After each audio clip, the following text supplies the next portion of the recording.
નમસ્કાર. The orbit affair ચેનલમાં આપનું સ્વાગત છે.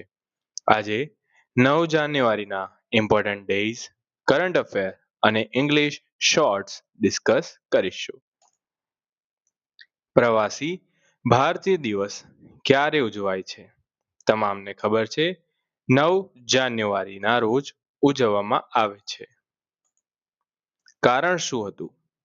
કારણ હતું મહાત્મા ગાંધી 1915માં દક્ષિણ આફ્રિકાથી ભારત પરત ફર્યા હતા તેની યાદમાં અને વિદેશમાં વસતા ભારતીયોના યોગદાનને માન આપવા માટે પ્રવાસી ભારતીય દિવસ ઉજવવામાં આવે છે. ઇન્ટરનેશનલ કાઇટ ફેસ્ટિવલ ક્યાં યોજાવાનો છે? રિવરફ્રન્ટ કે Kankaria carnival? International kite festival riverfront પર યોજાવાનો છે અને તેની થીમ શું છે? ફેસ્ટિવલમાં પોળ થીમનો સેટ છે. જોઈ શકો છો ચિત્રમાં પોળ દોરેલી છે. ટ્રમ્પની ટેરિફ વિરુદ્ધની નીતિમાં કયા ભારતીય મૂળના વકીલ લડાઈ લડી રહ્યા છે? ટ્રમ્પની ટેરિફ વિરુદ્ધની નીતિમાં નીલ કાત્યાલ મૂળ વકીલની લડાઈ લડી રહ્યા છે, જે મહત્વની ભૂમિકા પણ ભજવી રહ્યા છે. ફેડરિક મર્જ ક્યાંના નવા ચાન્સેલર છે? જર્મનીના. કેમ ચર્ચામાં રહ્યા છે? તે ટૂંક સમયમાં ફેડરિક મર્જ, જે જર્મનીના છે, તે ભારતની મુલાકાતે આવવાના છે. જર્મનીની કરન્સી જોઈ શકો છો, યુરો. તેમના પ્રેસિડેન્ટ છે ફ્રેન્ક વોલ્ટર સ્ટેઇનમર. ચીનના કયા આંતરરાષ્ટ્રીય એરપોર્ટને તેની અદ્ભુત રચના અને સુંદરતા માટે સન્માનિત કરવામાં આવ્યું છે? ચીનનું યનતાઈ પેંગોલાઈ ઇન્ટરનેશનલ એરપોર્ટ. બાજુમાં જોઈ શકો છો યનતાઈ પેંગલાઈ ઇન્ટરનેશનલ એરપોર્ટ ને પ્રિક્સ વર્લ્ડ એવોર્ડ દ્વારા સન્માનિત કરવામાં આવ્યું છે. તેનાથી વધારાના ડેટાનું કોઈ જરૂર નથી. તેથી યનતાઈ પેંગલાઈ આંતરરાષ્ટ્રીય એરપોર્ટને કયો એવોર્ડ મળ્યો છે? એવોર્ડ મળ્યો છે પ્રિક્સ વસેલ્સ. સોમનાથ સ્વાભિમાન પર્વની શરૂઆત ક્યાં થઈ રહી છે? તે થઈ રહી છે પ્રભાસ પાટણ શ્રી સોમનાથ મંદિરમાં. આ જોઈ શકો છો અતૂટ આસ્થા કે 100 વર્ષ. તે થઈ રહ્યું છે 8 થી 11 જાન્યુઆરી 2026. વર્ષ 2026 સોમનાથ મંદિર પર થયેલા આક્રમણના 1000 વર્ષ પૂર્ણતાને આરે છે. વારંવાર થયેલા હુમલા છતાં પણ આજે સોમનાથ મંદિર ગર્વભેર અડીખમ ઊભો રહ્યો છે. ભારતીય એથ્લેટિક્સના ગોલ્ડન બોય જીન્સન જોન્સનનો સંન્યાસ. તો પ્રશ્ન બને છે, ભારતીય એથ્લેટિક્સ બોયનું નામ શું છે, જે ગોલ્ડન બોય તરીકે પણ ઓળખાયા છે? જીન્સન જોન્સન. જીન્સન જોન્સને 2018ના જકાર્તા એશિયન ગેમ્સમાં 1500 મીટર દોડમાં કયા સમય સાથે ગોલ્ડ મેડલ જીત્યો હતો? પૂછાઈ શકે તેવો ઇમ્પોર્ટન્ટ પ્રશ્ન છે. જીન્સન જોન્સને 2018ના જકાર્તા એશિયન ગેમ્સમાં 3 મિનિટ 44.72 સેકન્ડ સાથે ગોલ્ડ મેડલ જીત્યો હતો.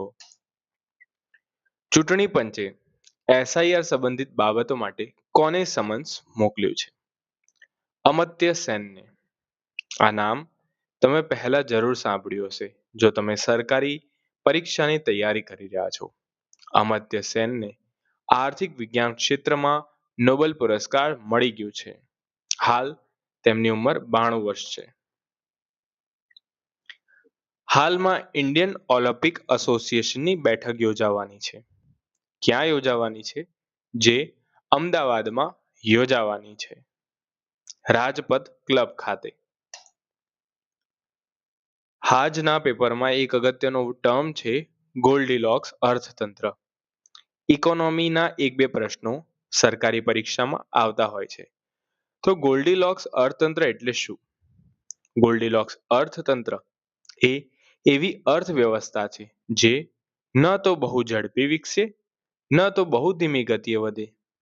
ટૂંકમાં કહેવાય વૃદ્ધિ, ફુગાવો, રોજગાર વચ્ચે સંપૂર્ણ સંતુલન રહે તેને ગોલ્ડીલોક્સ અર્થતંત્ર કહે છે. ટેસ્ટ એટલાસ દ્વારા જાહેર કરાયેલ દુનિયાની 100 બેસ્ટ ડેઝર્ટની યાદીમાં સૌથી મનપસંદ ડેઝર્ટ તરીકે પ્રથમ સ્થાન ક્યાંને મળ્યું છે? તે મળ્યું છે, બાજુમાં જોઈ શકો છો, તુર્કીનું અંતાક્યા ફુનાફેસી. તમે જોઈ શકો છો ટોપ 10 ડેઝર્ટમાં ક્યાંય ભારતનું છે નહીં. તો આપણે ટોપ 1 યાદ રાખીશું, ટોપ 10 યાદ રાખવાની જરૂર નથી. ટોપ 1 ડેઝર્ટ છે તુર્કીનું અંતાક્યા ફુનાફેસી. કર્ણાટકના સૌથી લાંબા સમય સુધી સેવા આપનાર મુખ્યમંત્રી કોણ બન્યા છે? સિદ્ધારમૈયા. સિદ્ધારમૈયાએ કયા પૂર્વ મુખ્યમંત્રીનો લગભગ 7 વર્ષ 8 મહિનાનો રેકોર્ડ તોડ્યો છે? સિદ્ધારમૈયાએ રેકોર્ડ તોડ્યો છે દેવરાજ ઉર્સનો. દેશની પ્રથમ હાઇડ્રોજન ટ્રેન સંચાલિત હરિયાણામાં જીંદ સોનીપત રૂટ પર દોડશે. એક અગત્યની બાબત છે જે પરીક્ષાની એક્ઝામમાં પૂછાવાના ચાન્સ છે. હાલમાં NHAI દ્વારા એક્સપ્રેસ વે નિર્માણમાં ગિનીસ વર્લ્ડ રેકોર્ડ કયા રાજ્યમાં બનાવવામાં આવ્યો છે? આંધ્રપ્રદેશ. શું છે તે જાણીએ. NHAI એ બેંગલુરુ કપડા વિજયવાડા ઇકોનોમિક કોરિડોર પર 24 કલાકમાં કેટલા લેન કિલોમીટર બિટુમિન કોન્ક્રીટ વિછાવી ગિનીસ વર્લ્ડ રેકોર્ડ બનાવ્યો છે? તેણે 28.95 લેન કિલોમીટર પર બિટુમિન કોન્ક્રીટ વિછાવી ગિનીસ વર્લ્ડ રેકોર્ડ બનાવ્યો છે. GI કાઉન્સિલે હેલ્થ ઇન્સ્યોરન્સ ઇકોસિસ્ટમમાં CEO તરીકે કોને નિયુક્ત કર્યા છે? નિયુક્ત કર્યા છે S પ્રકાશને. તે પરથી બીજા કેટલાક પદ જોઈ લઈએ. ભારતીય વાયુસેનાના વાઇસ ચીફ ઓફ એર સ્ટાફનું પદ એર માર્શલ નાગેશ કપૂર સંભાળશે.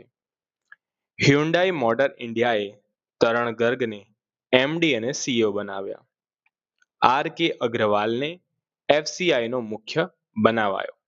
રાકેશ અગ્રવાલને NIA ના પ્રમુખના ઉપરાંતનું કામ મળ્યું. અજય સિંઘલને હરિયાણાનો નવો DGP નિયુક્ત કરાયો. ભારતના સુપ્રીમ કોર્ટે કયા દેશના ટોચના કોર્ટ સાથે મેમોરેન્ડમ ઓફ અન્ડરસ્ટેન્ડિંગ એટલે કે MOU પર સહી કરી? જવાબ છે ભૂટાન. આ હતા આજના કરંટ અફેર્સ. હવે પરીક્ષામાં પૂછાતા રૂઢિપ્રયોગો જોઈ લઈએ. To beat around the bush, it means avoid talking about the main topic. A blessing in disguise, something that seems bad but turned out to be good. Bite the bullet, to face a difficult situation bravely. Break the ice, to start a conversation in a social situation. Call it a day, to stop working for the day. Cut concerns, to do something in a cheaper or easier. Hit the nail on the head. Describe exactly what is causing a situation or problem. English તમારે રોજ કરવું પડશે તો જ મેળ પડશે. આ હતા આજના કરંટ અફેર, સાથે થોડું તમને ઇંગ્લિશ. વિડીયો પસંદ આવ્યો હોય તો લાઈક કરજો, સબસ્ક્રાઇબ કરજો. ધન્યવાદ.